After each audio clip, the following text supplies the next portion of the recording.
Welcome, everyone, to the Exit Strategy Book Launch Party. We're celebrating this momentous day. Lainey Cameron releasing her first novel, and it is a great book. And I'm so excited to hang out with Lainey and some of her author friends today and play some songs. So without further ado, put your hands together, send some love to Lainey Cameron. Yee-hoo! Hey! Hey! How are you? Oh man, it's been a crazy day. Like so many good wishes on social media, and this journey is kind of crazy. Getting a book out to the world, you don't do it on your own. And even just my acknowledgements on my website, I think has 120 odd people in it. And I think every single one of them today reached out to me and said congratulations. And it's been pretty frigging amazing. It's been a really great day. Oh, that's awesome. I'm so excited for you. And let me just ask you, so the exit strategy, you haven't actually seen the book, right? Like in print, you haven't? No, because as you know, we're both here in Mexico and the border is closed, and it's actually not that easy to ship stuff back and forth right now. And so we found a way to get me a copy of my book. My assistant, who's been helping ship them to Bookstagrammers, other people have this book, just not me. My assistant shipped one to Texas, and it got put on the back of a pickup truck and driven down from Texas. And guess what? It got here, but I have not actually opened it because it just arrived a few days ago. And I thought, wouldn't it be fun to open it live on my launch party? Yes. Are we going to do it right now? Sure, why not? Let's do it. Okay. I think I'll write a song about it as you do it. Oh, I'm opening a package. I know what's inside. It's my baby boy. I said I'm opening the package. Why'd they put so much duct tape? Oh! There it goes. I cut it open. It's cutting open.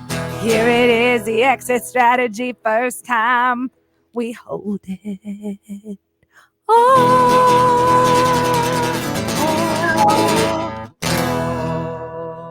Wow. I've never seen it before. Look, it's pretty and shiny. Oops, wrong way. Pretty and it's more glossy than I realized. It's super glossy. Wow. What does it feel like to have this book, your first book?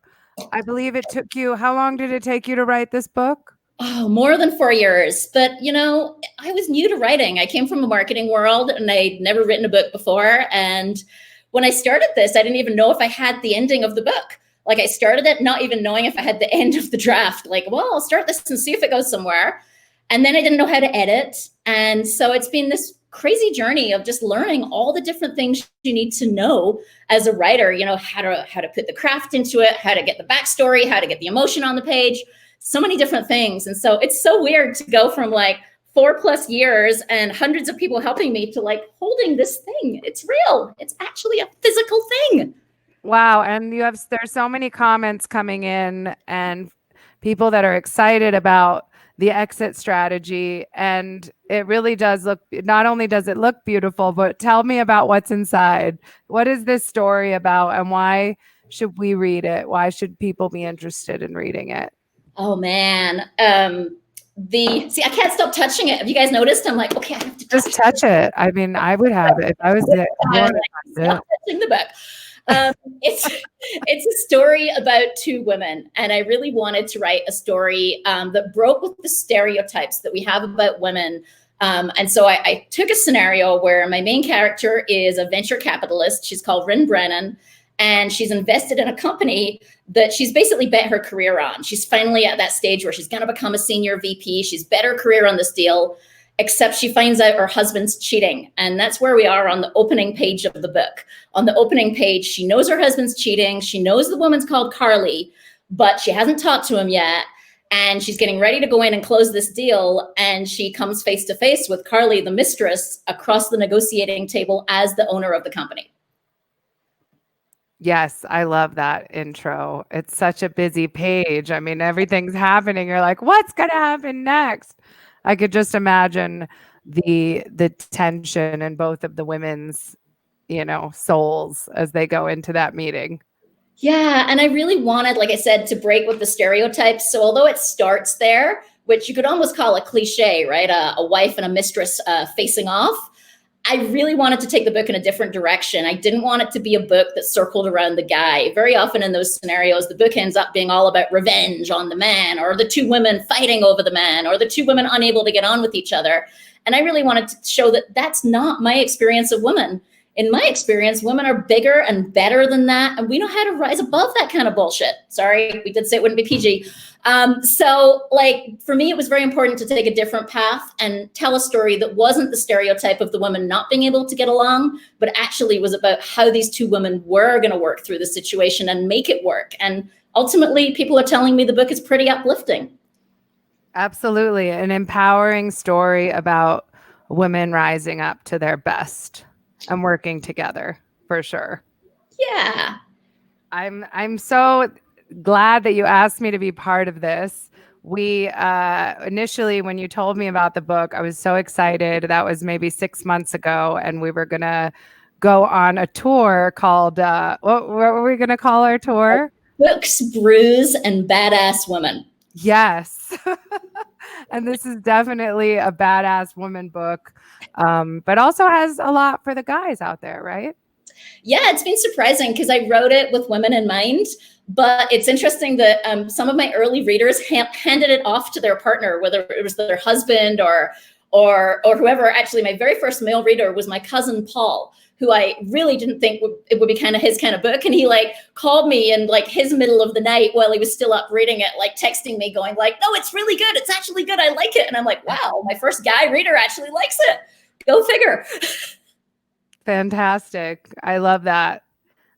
So it's a story about while, and I love that. I was surprised that on one of the pages you mentioned all the music and the playlist. There's a playlist that accompanies this book, right?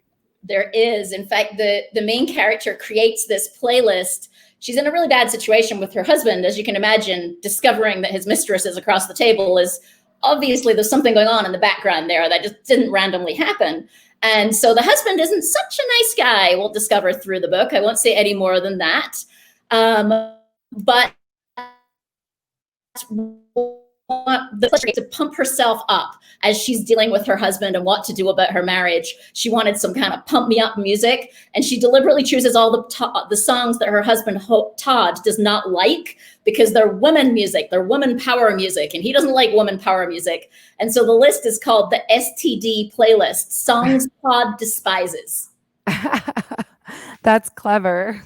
And where can people find our friends that are tuning in? Can we share that playlist with them? Can we maybe put that? Yeah. How could they get that playlist? Yeah, we'll see if we can put the link in here to the page, but there's a whole page of extras on my website. If you go to LaineyCameron.com and you go into For Readers, there's a whole section of the website called For Readers. And in there, you've got Nutella recipes, you've got book club materials and questions, some interviews with me, the playlist, and also a guide to the locations in the book, which was kind of fun to create because some of the places in the book are real and I use their real names. And some of the places in the book are real and I changed their names for some good reasons. Okay. Protect the innocent. Or the not so innocent. Or the not so innocent. I actually tell you exactly what these locations are that got changed. Okay. Well, that's really fun. And I'm so glad to be here. Thank you, everyone, for tuning in. We have a really fun hour for you. Going to have some interviews, some readings, and some songs. And this song, I'm going to play a song now that's on that playlist that is inspired by the book. It's called Gypsy Cowgirl. And then we're going to have a reading by Lainey Cameron herself of The Exit Strategy.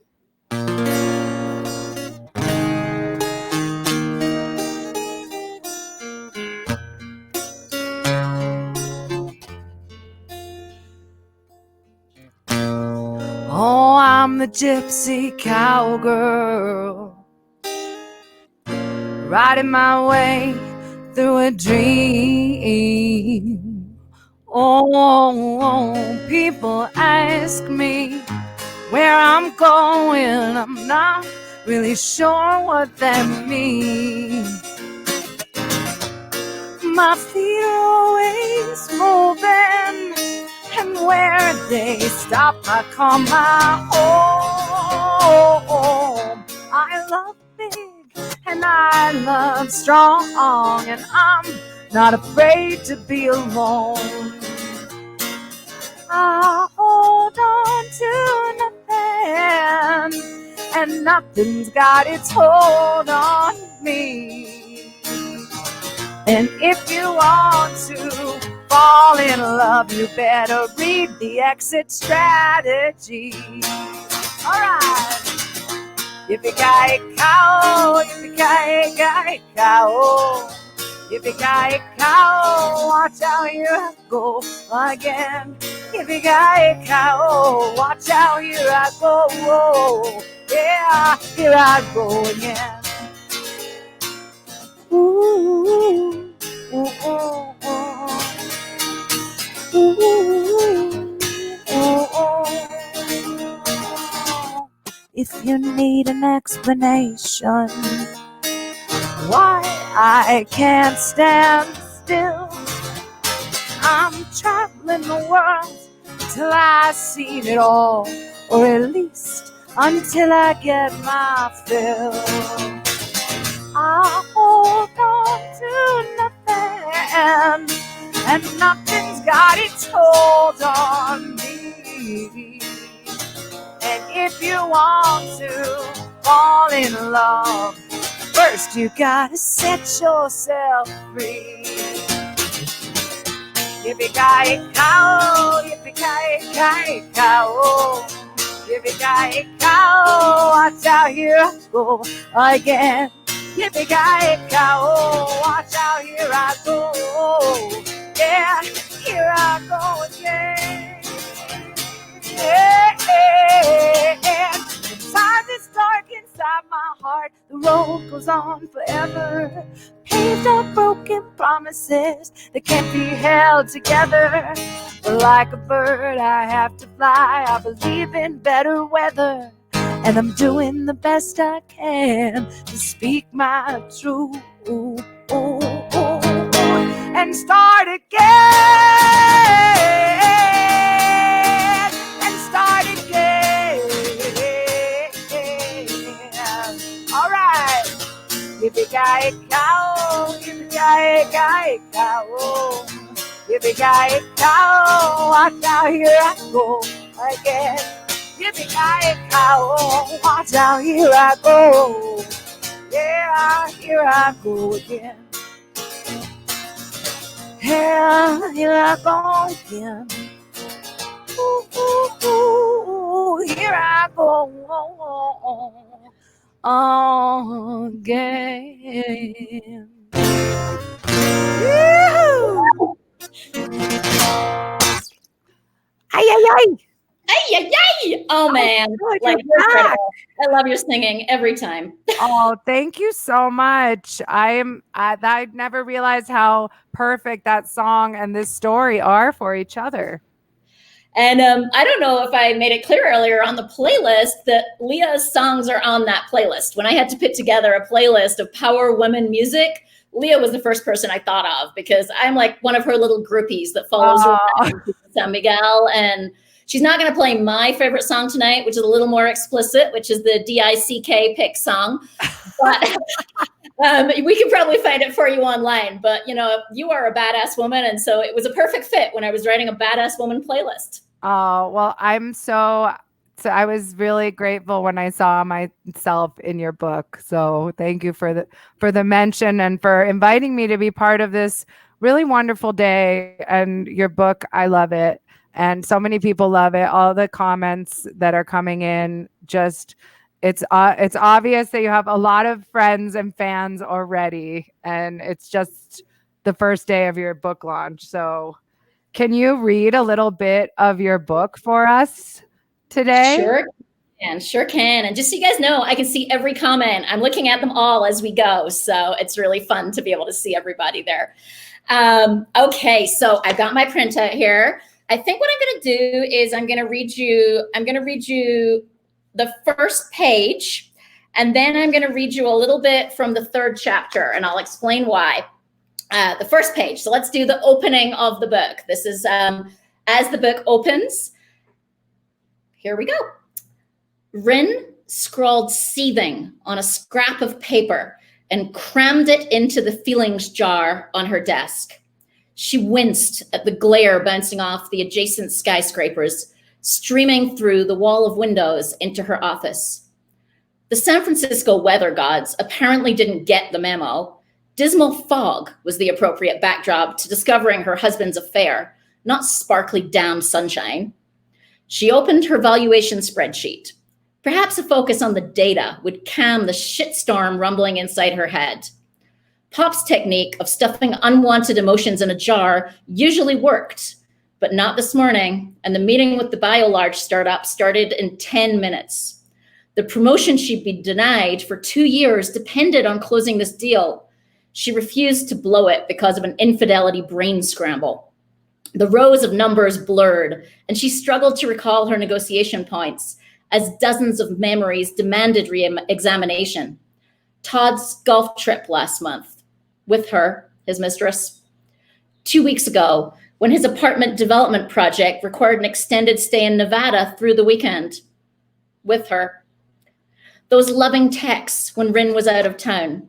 I can't manage 1 more hour without you. What time do you land?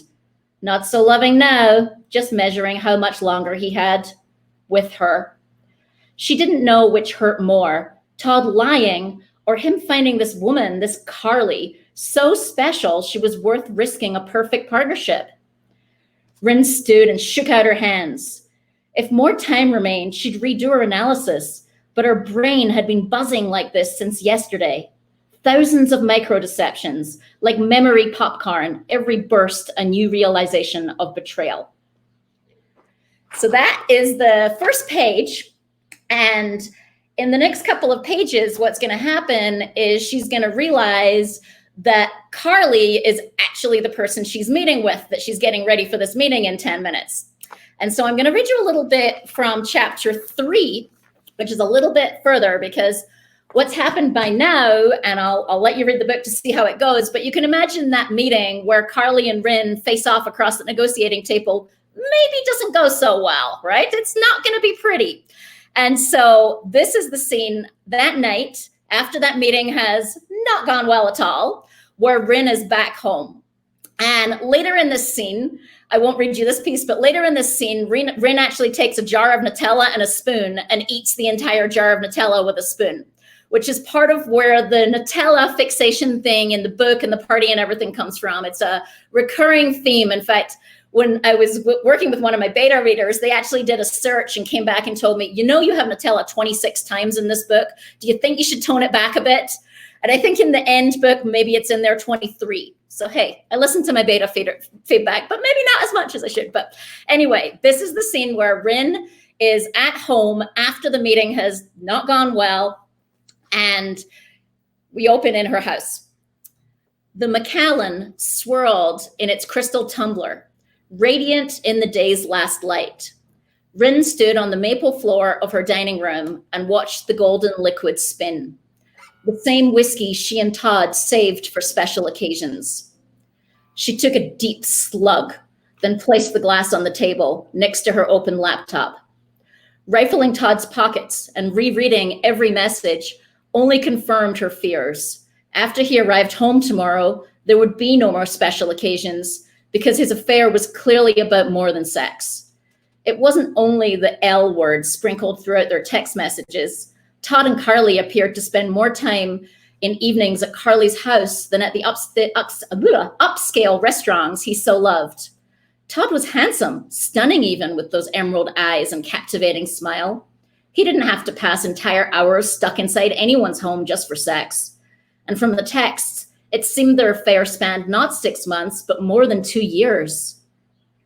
Rin took another swallow of whiskey, controlling her desire to slam the tumbler through the glass table. And we're going to stop there because I think we have a song that goes really well with the end of that scene.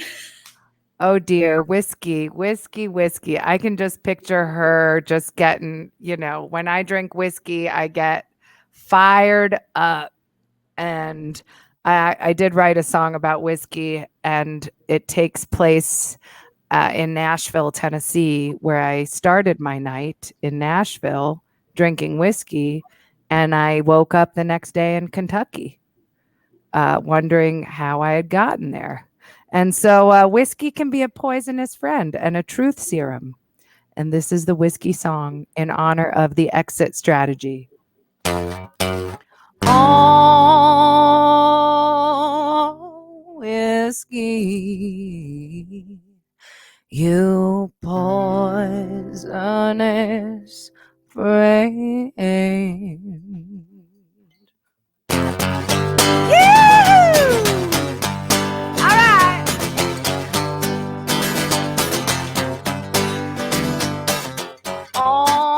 Whiskey, you poisonous friend. You say that you love me, you're playing pretend. You go down so easy, I can't get enough. I know tomorrow morning I'll be feeling so rough, so rough, like a donkey kicked my head. Oh no, it's gonna be tough, so tough to get out of this bed. Oh, whiskey, I'm a foolish girl for you. I keep coming back when I know just what you do. You're the friend that I call when I feel alone, and you loosen up my lips on the microphone. You're the love-hate lover that I call to get fucked up. Think I fucked up, like I made a big mistake. Oh no, did I drink too much? No, did I leave the time to waste? Oh, whiskey, now will I survive? I turn to you just to feel like I'm alive. I'm alive. Yeah, I'm alive. Whoa, yes, I'm alive. I'm still alive.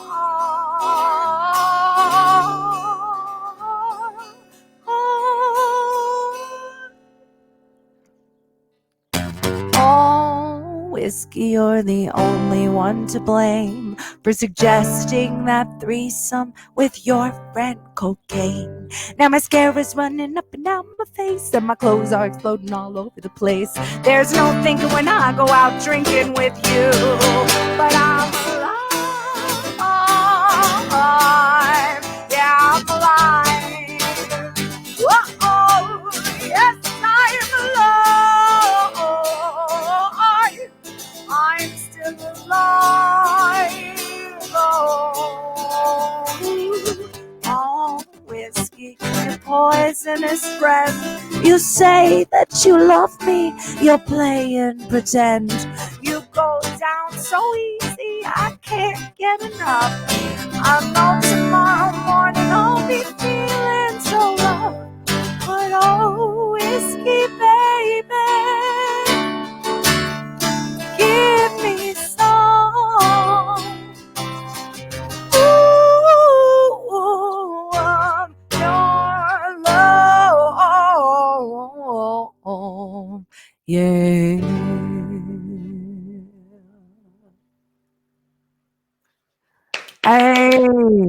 Hey, are you drinking whiskey? Are you drinking whiskey? Not yet. It's my lunch party, and I don't even have an alcoholic drink. I have a Coke and I have a water right now. I really feel like I'm missing something. Well,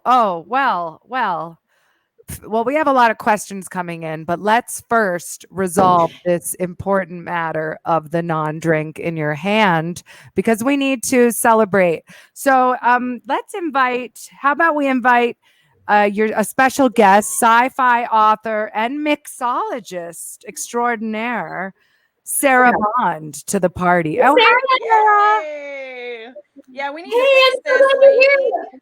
We need to fix this. You need a drink. We have a drink emergency. Lainey does not have a drink. How about something Nutella And based? luckily, Sara has designed a cocktail to match the book. I have Amazing. Nutella Martini. So you have your ingredients ready, right, Lainey? I think so. I got it all right here. I think, like, on scroll. See, I think all the bits here. So Okay. Vodka, Frangelico, Bailey's, and okay, hang on. You want me to show me the ingredients? Okay, so let's make sure. We have vodka. good. We have Frangelico. Very good. We have Bailey's. And Ice and a glass and a Ferrero Rocher. Oh yeah, the most important, we have a life-size top of Nutella. Can you see how big this thing is? It's as big as a cocktail glass. This is the most large Nutella ever. Mine's the size of my shot glass, so I think yours is considerably more reasonably sized. Like I could Probably. do this for the rest of my life. all right. So the first thing you're gonna do, you're going to rim your glass. Rim my glass. Okay. I've practiced this one. Okay. Actually, first thing I'm going to do is I'm going to open the Nutella. Okay. So tell me how to rim my glass.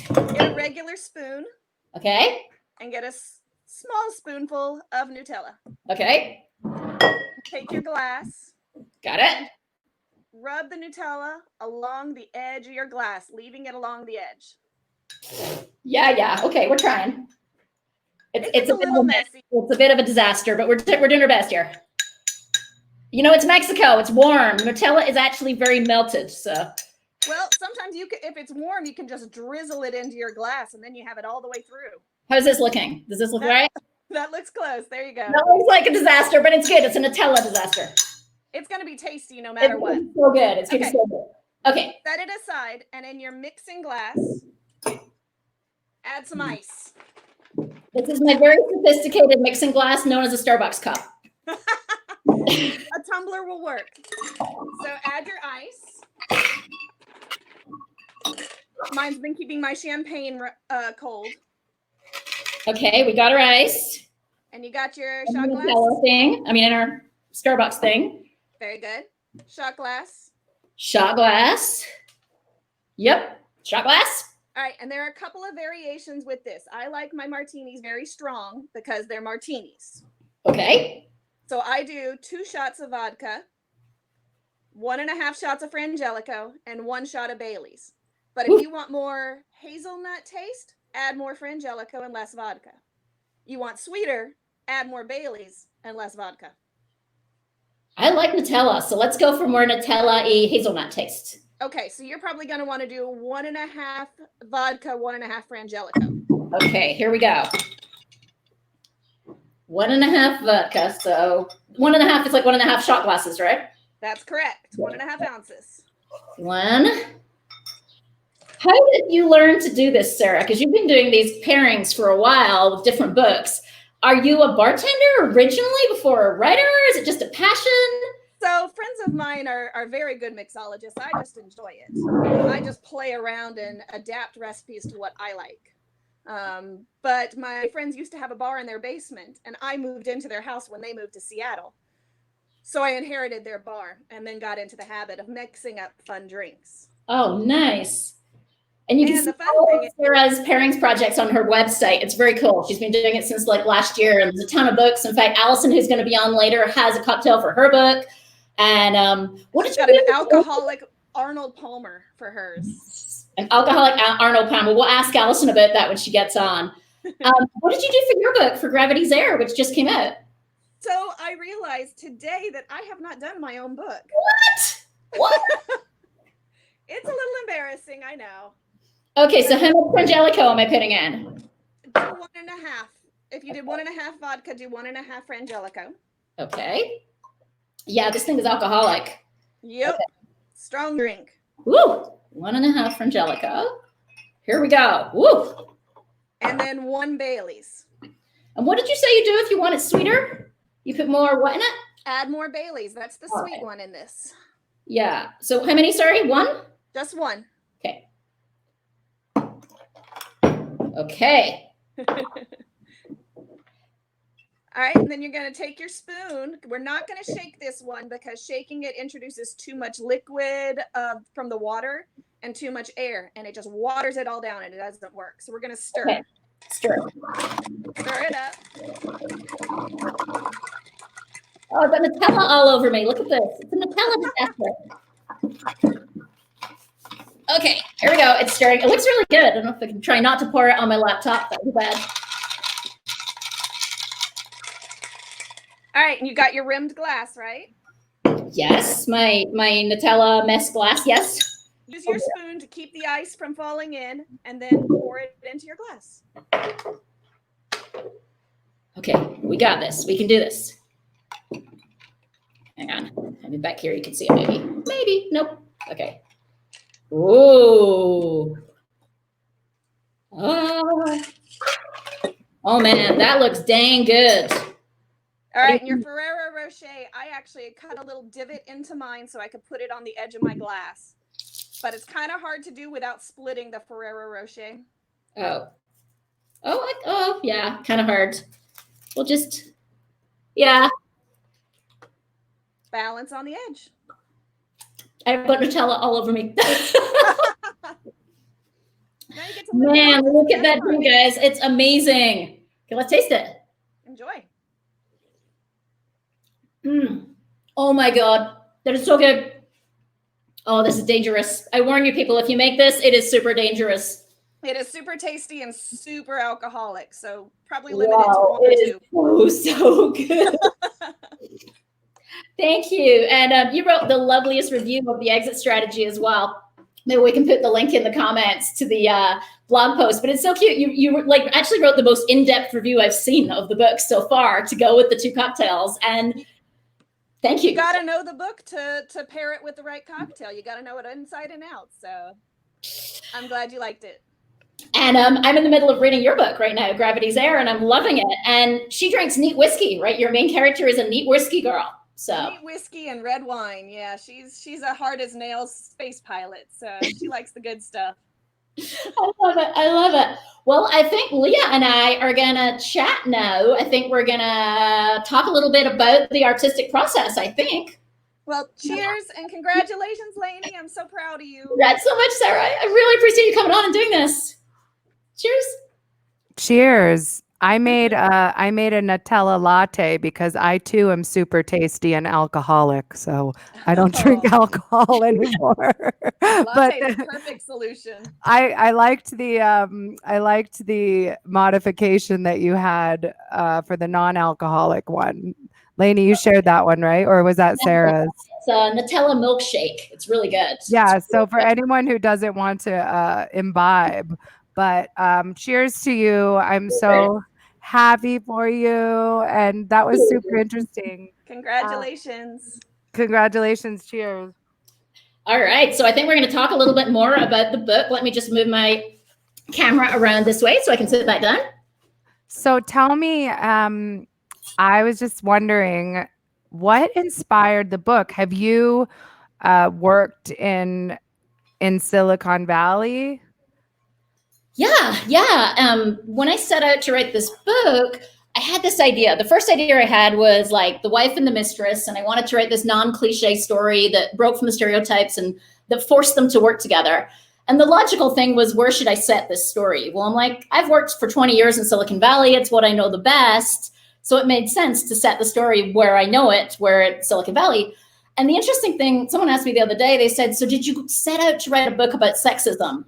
And the honest answer is, I set out to write a book about women, and I placed it in the environment I'm used to, which is Silicon Valley. And Silicon Valley just happens to still be super sexist. And so the sexism just kind of like made its way into the book because that's my life experience of what it was like to be the only woman in the room, the only female executive on all male teams. And crazy stuff happened, crazy stuff. In fact, I say in the author's note for the book that I actually had to tone it down. There's a little one-page note at the back where I said that for credibility, I actually scaled back the sexism pieces because I thought people wouldn't believe it. And so it's kind of interesting that it made its way in, but it wasn't what I set out to do. It just was my life experience making its way into the book. Right. Wow. And So I hear that, I mean, even though the book is just coming out today, there's over 50 reviews out there for it. Yeah, And I'm so lucky. So lucky. What were you going to say? Sorry. no, that's amazing. I was wondering how does that make you feel? And also if there's any maybe that surprised you or that you're just like, I mean, I feel like when I get a review of an album, I kind of like pin it to a board and read it when I'm feeling down. But I don't know, anything you'd like to share with our audience, with our party attendees? Great point. You know, I've been doing these author interviews. I do this series on Instagram called The Best of Women's Fiction, where I pick authors that I really respect and have them come in and we do like a 10-minute interview talking about their book and what inspired it. And I was just on the other week and I was asking an author, a very big best-selling author, if she reads her reviews. And she said, I read them in the week the book comes out, and then I don't touch them unless I need a boost to keep going with my work in progress. And I thought that was really interesting. So she actually uses her reviews as a tool to help her get back in the vibe when she's kind of losing her mojo and struggling a little with a book. She'll go read her good reviews to remind her why she does it. And there's been a few like that I've had already that I've read, that especially as this gets out to readers who I have no connection to, and I'm seeing how they're reacting to it. And it's been really interesting when people really react to the female power angle of this, to like women taking control of their lives and being friends and uplifting each other. And that angle just makes me smile. It makes me so happy. There was a post on Instagram the other day where someone wrote like literally like 2 pages about the woman power aspect of the book. And I like literally had to like stand up from the desk and do a little, yay, she got it. She got it. That was a big deal for me. Like that aspect was just so important for me in this book. And yeah, there's a cheating husband, but he's not who the book's about. The book's about the women. And so when people get that, that makes me so happy. I think that's a great point. And so just to cap on the Silicon Valley, Elsene asks if you feel that women in Silicon Valley are moving the direction you mapped out in your book. Oh, man. Okay, so here's an interesting thing. In earlier versions of the book, it didn't end with quite as uplifting an ending as it now has. Like the ending now in the reviews, people are saying it's super hopeful. They're using words like uplifting and hopeful, and that makes me super happy.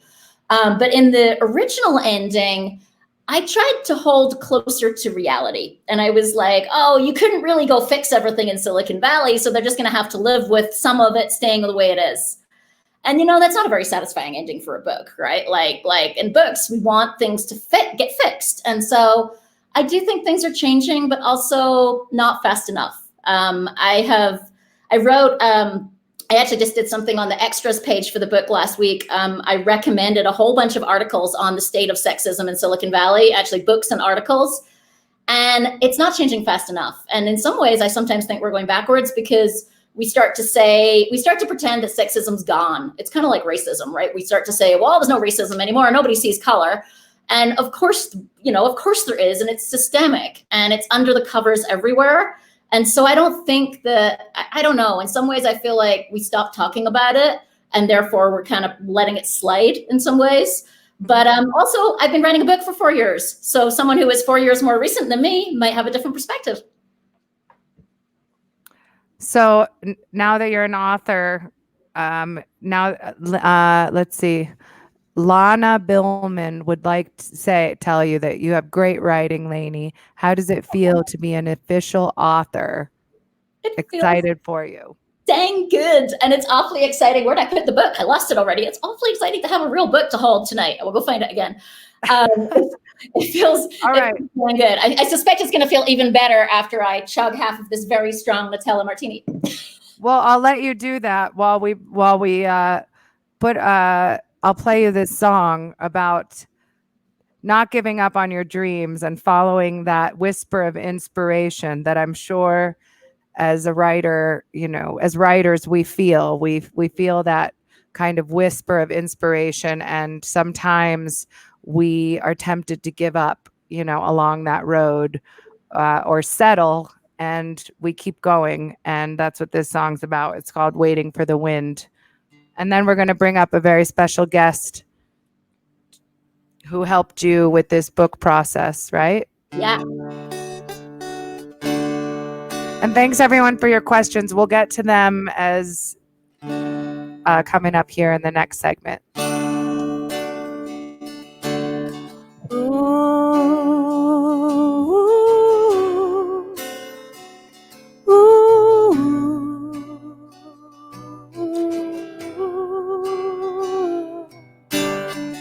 Open my eyes, I'm laying next to you. You're still asleep, but I'll try to get through. Kiss your lips and whisper in your ear. It's time for me to leave. The sky is clear. We've been back and forth now so many times. There's still so much out there for me to find. Waiting for the wind to pick me up and take me over to the places my heart is meant to know. Oh, I'm waiting for the wind because it's always on my shoulders. And when it comes, I know it's time to go. It's time to go. It's time to go.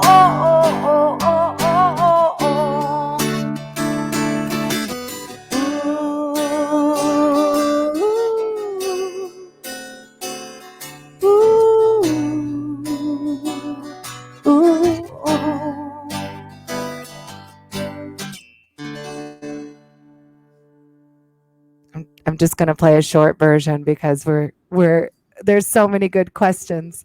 So if you want to hear that song, we'll post my website or you can find it on Spotify. It's called Waiting for the Wind, because I want to hear more about this book and welcome Alison to come and talk to us because I know she's been a supporter. Hi, Alison. Hi, lady. Congratulations.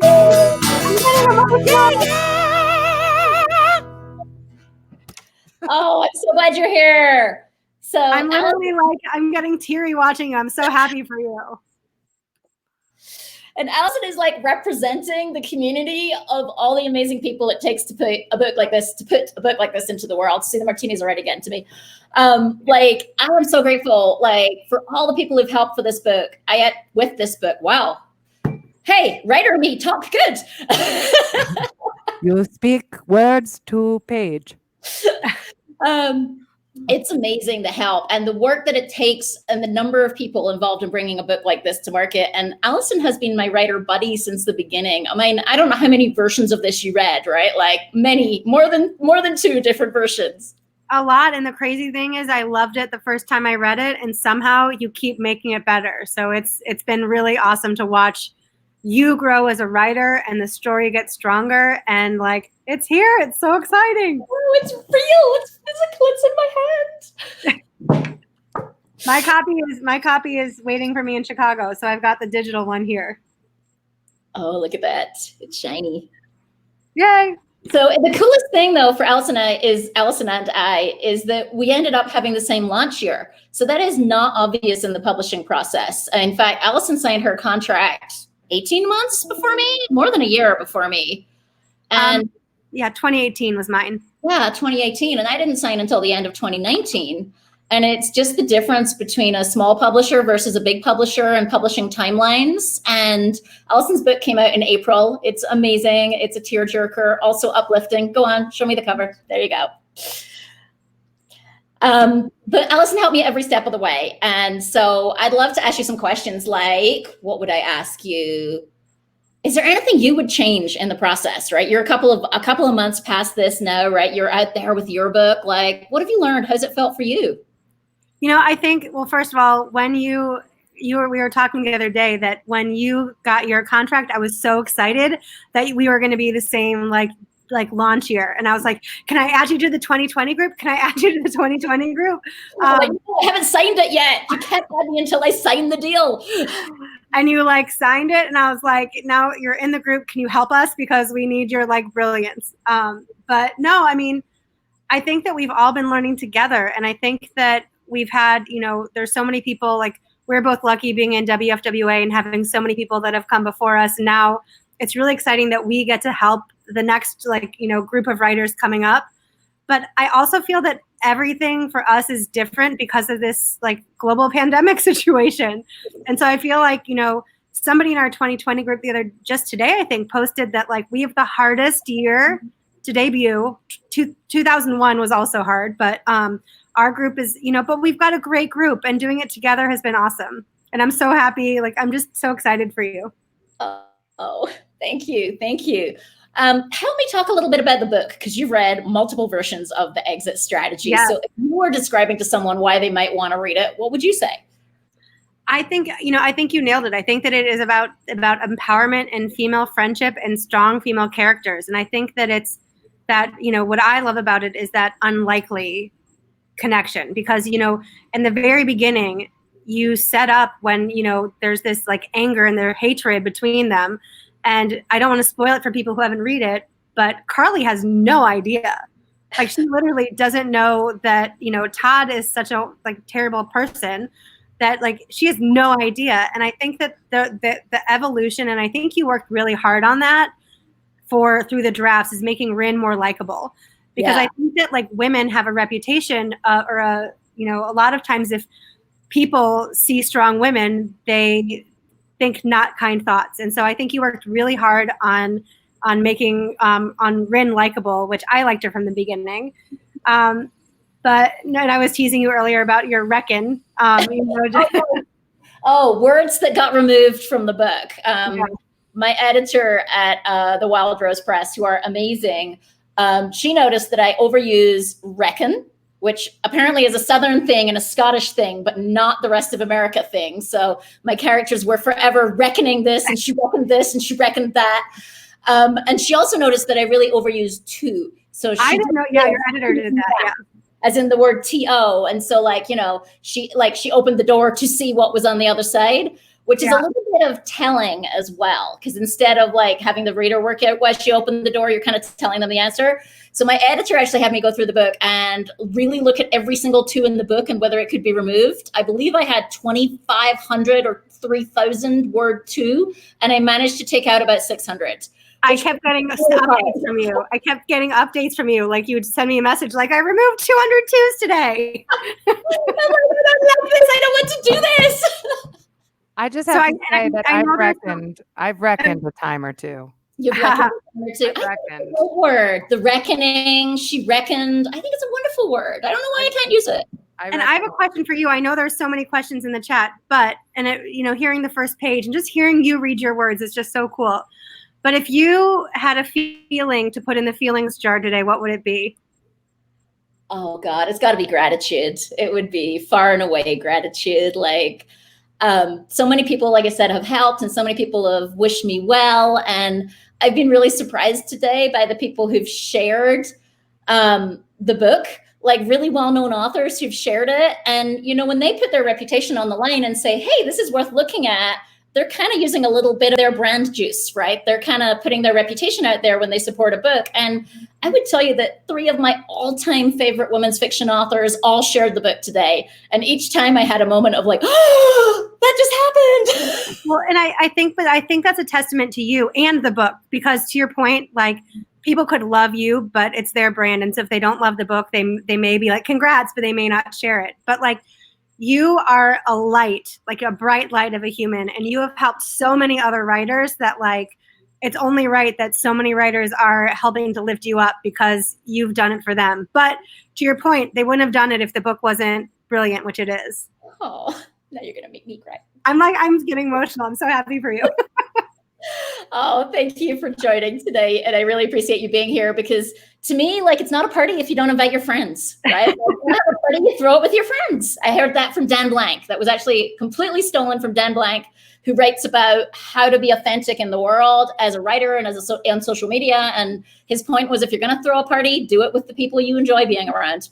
It's great. I love it. Well, thank you for including me. It's an honor. Mwah. Love you. Congratulations to Alison and Lainey on your new books. It's so much hard work goes into this, and we're really happy to and also grateful to celebrate with you today. And so many really thoughtful comments and questions are coming in. So I was going to play a song, but I feel like we should move into some questions. What do you think? It's your party, Lainey. We can move into some questions and then maybe we'll do songs at the end. Yeah. There's some great questions here that I would love to share. Let's see. Julie. Aw. So much love happening. So much love. Okay. I'm trying to scroll through these. It's a lot. Okay. Actually, we put some of them in the chat because there's way too many questions. There's lots of great ones. I've got it. Let's see. Okay. I'm seeing more. Okay. What was your favorite part to write? This is from Linda Leibovitz Rosen. Oh, from Linda What was Rosen. your favorite part to write? Favorite part to write. Oh, wow. This is interesting. You know, there's a scene in the book that I kept being told to take out, and I just kept not wanting to take it out. So I got to say that I must have been really attached to it. And it's a scene where Rin gets home and her husband is trying to get her to forgive him. And he fills the house with flowers, and they're a particular type of flower. It's blue roses, and the entire house is filled with blue roses. And at various points, I worked with various editors, and I worked with Tiffany Yates Martin, who is amazing, best developmental editor in the world. And at various points, I think Tiffany said to me, like, does this scene really need to be here? Does it serve a purpose? And I would like look at it and I would be like, maybe not, but I really want to keep it. And so that scene like almost got taken out at least 6 times and somehow still made it into the final book. And so I must have really enjoyed it and loved it. Otherwise I would have taken it out like many times over. So I think that one, something about the language in that scene, I was just really attached to. Maybe one of those, like, I didn't want to kill my darlings, and it made it into the book baby in the end. And would you say, because our next question is somewhat related from Karen O'Neill Jones, Lainey, tell me about your toughest scene. Which one tore out your guts and then suddenly appeared on the page? Ooh, I have 2 different thoughts on this. One is what Alison was saying earlier, that I really had to work on making Rin, my main character, relatable, not necessarily likable at the beginning of the book, but relatable. And I discovered some really interesting things, not just about this book, but about how we perceive women, because if I did the slightest thing to make her look kind of bitchy, the reader read it as, this woman is the biggest bitch in the universe. I hate her. And so I realized that I really had to be very thoughtful about how hard I went on what she actually did. So like, she passes a note across the table, and in some earlier versions of the book, that note was much harsher than what it says now in the final version. And part of it was like, my readers were having this reaction to her. And I also heard from readers like, well, I can't relate to her because she doesn't have children.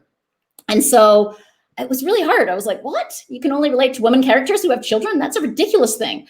And so I had to work really hard to make her understandable and relatable in this scenario where she is not in a happy place, right? She just came face to face with her husband's mistress. None of us are going to go, hi, nice to meet you. Hi, how you doing? And so it was kind of playing balance. It was really hard for me on how to make that balance right. And then the other one I worked on really hard with a lot of help is the scene where the 2 of them agree to work together. It happens in a coffee shop, and trying to strike the right balance of, yes, they're agreeing to work together, but that doesn't mean the story's over and it's all going to be happy from now on. And it would have been very easy to lose the reader on that scene because it's like, oh, we're done. They're going to work together. It's all good now. And so trying to strike a balance with that scene of like, yeah, they're working together, but it's not because they really like each other yet, but maybe there's hope. That was kind of a really tricky balance, and it took a lot of work to get there. Okay. So Lisa Gilbert asks, and I like this question a lot, do you ever imagine the exit strategy as a movie? And if so, who would you want to play Rin and Carly? Oh, this one's so hard.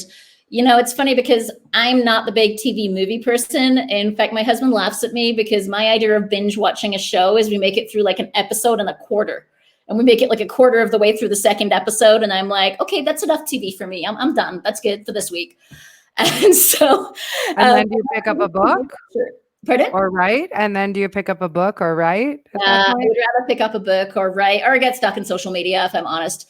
But I have been thinking about the question for Rin. She's a redhead. So maybe like Amy Adams might be an option. For Carly, there are so many actresses who could play her. I mean, she's got big, wavy brown hair, but I don't have anyone particular in mind. Actually, I'll take suggestions. If anyone has suggestions, you know, for when it's made into a movie, put them in the comments. Okay. What was the most soul-sucking part of the publishing process? Oh, Bill Girl, says Kristen Owens. Oh man, this is an easy one. So I first tried the traditional publishing process of getting an agent and having the agent take the book to a publisher. And I went through more than 2 rounds, but let's call it 2.5 rounds on this. So it started with, I wrote the book, I edited the book. It actually won a couple of competitions. It won the Rising Star, came second place in the Rising Star Award from Women's Fiction Writers. And it also finaled in the Rocky Mountain Fiction Writers competition. And so that gave me some hope that, okay, this is not a bad book, right? It's somewhat decently written if it won a couple of competitions against hundreds of other books. And so I started querying it. I edited it a lot. I queried it to agents. And the first time around, I was getting feedback like, nah, it's not quite ready. So I went back and I edited several more revisions. And I went back to agents again. And that round, I was getting feedback that the character, I can't quite relate to one of the 2 characters. So I was like, okay, got to do some character work.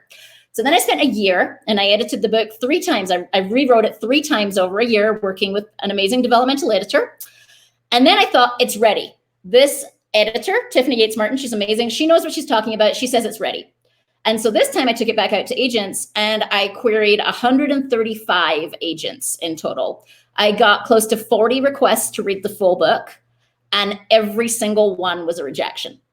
So that was just heartbreaking because every time someone would ask me for the full manuscript, I'd be like, this is it. This is going to be the one. She's going to love it. And then I would get an answer along the lines of, I loved the book. It was a page turner. I stayed up reading it, but I'm not going to offer you representation. And I was like, what? So wait, you liked it, but you're not going to offer? And eventually I actually got some great help in reaching out to try and get some better feedback. Like, what's going on? What's this really about? And I actually heard it also from a small publisher when I querying and understand the publishing industry is a little traditional in that they judge, what do they say in the investment world? Don't judge future success by past performance. Well, it's the opposite. In the publishing industry, we judge future performance by past success. And so if you bring out a book that doesn't look exactly like anything that's out there, then the reaction is, I don't know if I can sell that. And that's what was happening is the agents were looking at this book going, yeah, it's a good book, but I don't know if anyone wants a book about women and friendship and sexism. And so I heard that many times. I actually heard, I don't think there's a market for a book set in the workplace. I don't think anyone wants to read about a book full of sexism. I don't think it's a blockbuster topic to write about friendship and women. I heard that as well. And so I'm just so glad that I had some amazing advice from a person called April Eberhardt. She's an expert on paths to publishing. And her advice was give plan A 6 months. And if plan A doesn't work out after 6 months, know what plan B is and move into plan B. And plan B for me was let's find a small publisher I can submit to directly. And I submitted to 6 small publishers and I got several offers within a few months. And then I had the fun task of actually being the one to choose instead of the one being chosen. And I went and talked to a ton of writers about these different publishers. And it was an easy choice. The Waldrose Press, every single author I talked to said they're easy to work with, they're collaborative, they are super responsive whenever you need anything. And so by that point, it was easy. It was like, great, that's obviously the collaborative, easy to work with publisher for me. But it's weird after getting rejected so many times to then have someone suddenly everybody's saying yes. And you're like, wow. So the problem was the path, not the thing I was taking out there. It's weird. So there you go. Okay. So have you heard any response from any of your colleagues in Silicon Valley about the book yet? Ooh. That is a question from Maggie Smith. There are a couple of friends from Silicon Valley who are on that I've seen in the comments, but I haven't heard any feedback from them yet. I mean, now you've got me wondering. I'm going to go ping them after this and ask.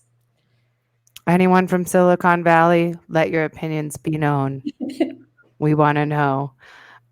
So we're going to just go a few minutes late, just maybe 10 minutes late, just because I would like to get to all the questions. If you have another question, feel free to post it now. So many nice comments. Just saying, Lainey, you're such an inspiration. I don't know if you can read it if you're looking at the screen, but I can see all the comments. Yes, so much love pouring in from all around. Thanks, Peggy. I know people stayed up even from the UK to tune in to us and to celebrate the exit strategy. So I think that's actually most of the questions. Well, there's one thing I wanted to make sure we spend some. Thank you, Lynn. A page turner. I love when people call it a page turner. I also love when people say that they read it in one sitting or over a weekend, which at the beginning I was like, wow, it took me 4.5 years to write and you read it in like 6 hours. But now I realize it's a good thing. It means people are engaged and they're reading it and they don't want to put it down. There is one thing I want to make sure we talk about, Liah, before we go, which is we're both in Mexico and we're so lucky that we are being hosted here in another country, and COVID is really sucky. It's sucky everywhere around the world. There's my wonderful writer metaphorical language there, sucky. But COVID is harsh, right? And in particular here right now in Mexico, people are struggling because they don't have work. They don't have food if they don't have work. Not everybody can afford masks. It's a real struggle. And so we actually wanted to talk a little bit. I wanted to make sure we talk a little bit about a project that Liah is doing called Neighbors in Need. She's actually out there going out and making sure that people who don't have what's needed right now have groceries, have masks. And I wanted to ask Liah to talk a little bit about this Neighbors in Need project that you've been spearheading and working on here. Thanks, Lainey. I fell into it because as I lost all my gigs pretty much. I was playing 3 nights a week and also just doing a lot of live music stuff. So when that stopped because of the pandemic, I found myself wanting to help others. And I went out and I was just kind of curious as to, I saw a post on Facebook. It said, we're raising money to provide dog and cat food for our neighbors, for our community, because people are abandoning their animals because they're very poor. I mean, they're day workers. Many of the people that live here in San Miguel, I mean, obviously there's the expats that call this place home. There's middle-class Mexicans. There's all kinds of people. But a lot of these people live in very poor conditions. I'm talking about corrugated metal houses, mattresses for walls, just really bad situations. And when I went to go document, I just went to kind of out of curiosity to see, I donated some money and I went out of curiosity to see what was going on out there with the dog food. And I ended up taking pictures of some of these houses and posting them. And then through that, people just started giving me donations to keep going out. And now I've been buying food. Basically more, it's grown to, with $200 to $300 a week, I can feed 20 to 25 families. and their pets. And it's just become something that I don't know. It's a beautiful thing, and it's humbling because we can all help someone, even those of us that are unemployed and in a creative field. Like, I've lost most of my income right now, but I'm surviving. I'm able to perform online, and I have enough. And these neighbors of ours in Mexico, they don't have enough. So together we have been, just people from all around the world donating and helping out. And if you're interested in helping out, we have 2 links that you can either support Neighbors in Need, which is my project, or you can support Feed the Hungry here in San Miguel. And if you want to support Neighbors in Need, just make sure you post, if you send a donation, Neighbors in Need, with your email, so that I can add you to our newsletter, so you can see the most recent developments and learn the stories of some of these families that I've just fallen in love with. It just warms my heart every time I go, and I just want to encourage you to help someone today. Not, whether it's giving to some organization, or just maybe helping someone by calling them. And I know you're definitely helping Lainey by being here. This is such a beautiful community, and I can tell, and it's just awesome. So thanks for letting me share the work that I'm doing, and making it a part of your of your book launch.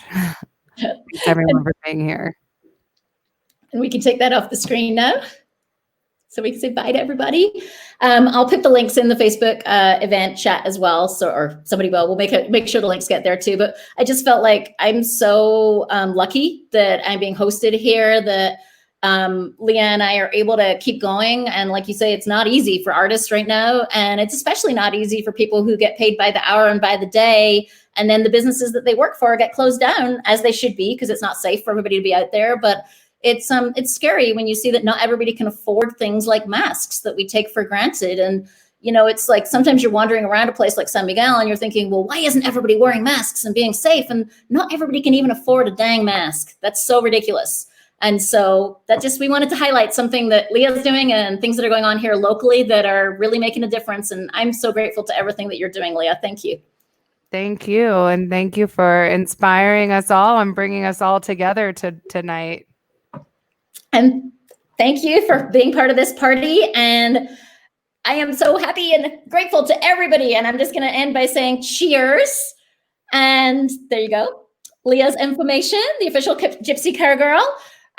Follow her. She has an amazing Instagram. She's always bringing out new music. And let's play us out with some fun songs, Liah. All right. I'm going to play us out with a musical universal prayer for light, for love, and peace. And that's definitely what we need right now. And I wish that to you, Lainey, and I wish that to all of you. We have some beautiful comments. I wish this was longer. Well, feel free to post your questions. I'm going to play 1 or maybe 2 songs if you have some more questions and comments for Lainey, and we'll keep going for a little while. And thanks again. This is called Light to the Universe. I love this song.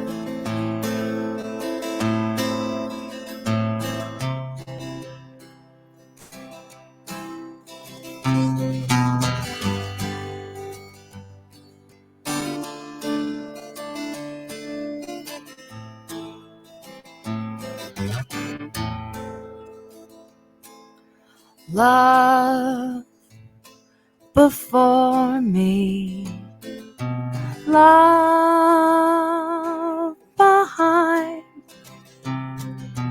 love at my left, love at my right, love above me, love below, love unto me. Everywhere I go, love in my surroundings, love to all, all love to the universe. All love to the universe.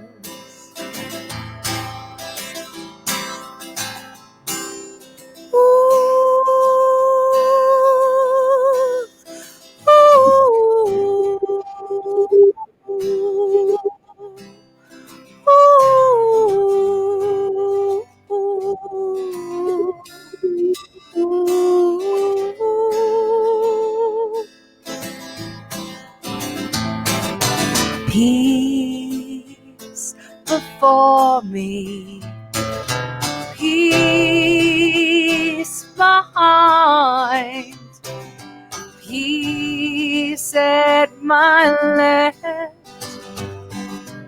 peace at my right, peace above me, peace below, peace unto me. Everywhere I go, peace in my surroundings,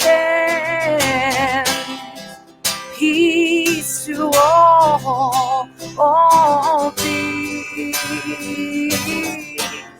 to the universe. All peace to the universe.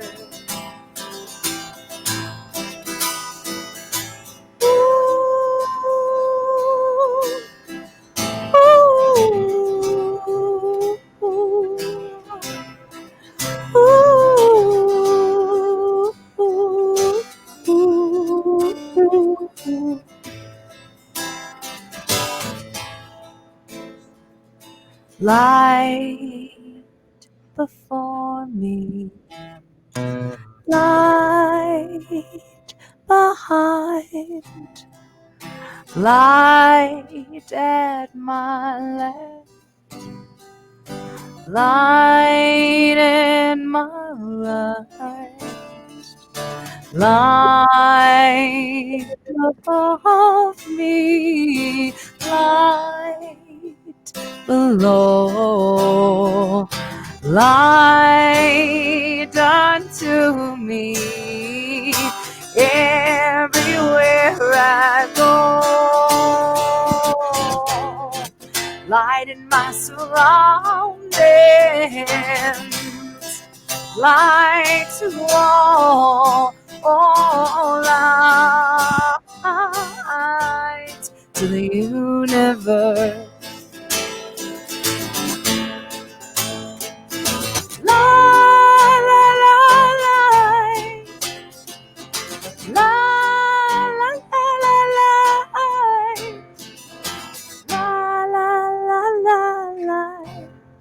To the universe.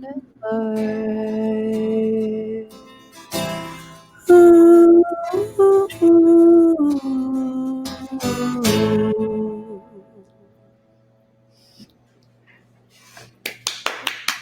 Thank you.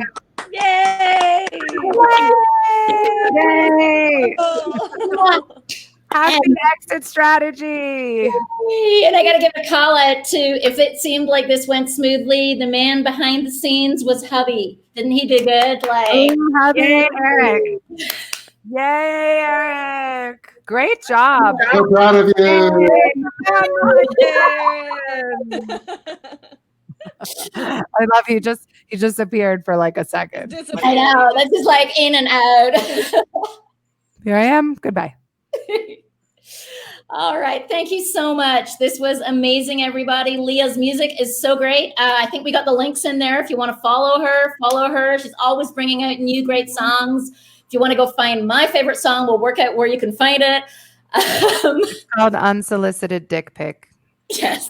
You can go to unsoliciteddickpic.org if you want. It's part of our movement. We'll put the link in the chat and hopefully it'll survive. It's my favorite song because I actually lived through that experience somehow.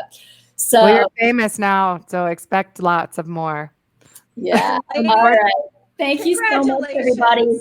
Cheers. Cheers. Cocktail. It's almost done. Wait, that way. There we go. Yeah, I already finished mine. Congrats, Lainey. Thank you. Cheers, everybody. Cheers. See you soon.